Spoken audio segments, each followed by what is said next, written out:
कल मैंने 2 सवाल उठाए थे। गणपति और रमन्ना की संपत्ति कुर्क की गई, तो उसे एफआईआर से उसका नाम बाहर क्यों किया गया था। भारतीय जनता पार्टी के एक भी नेता का बयान नहीं आया इसमें। अब मेरा दूसरा सवाल है, गुडसा और सेंडी उस समय आत्मसमर्पण किया था, एनआईए कोर्ट ने आदेश किया था तो उसका बयान लिया जाए, क्यों नहीं लिया एनआईए ने? किसके दबाव में एनआईए है कि कोर्ट के आदेश के बाद भी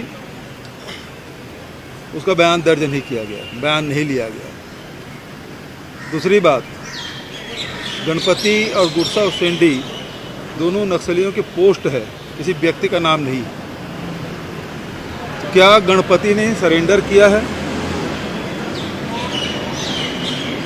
उस व्यक्ति का नाम क्या है? और यदि सरेंडर किया है तो क्या, कहाँ किया है, और उसे नक्सल नीति के तहत क्या उसे बेनिफिट दिया गया है या नहीं दिया गया है? ये 2 सवाल और हैं आज। भारतीय जनता पार्टी बार बार मुझसे पूछती है ना, उसकी जेब में है प्रमाण, बताएं, तो मैं प्रमाण दे रहा हूँ। बताया भारतीय जनता पार्टी के लोग, अभी तक तो ईडी के प्रवक्ता बने हुए थे, एनआईए के भी प्रवक्ता बने।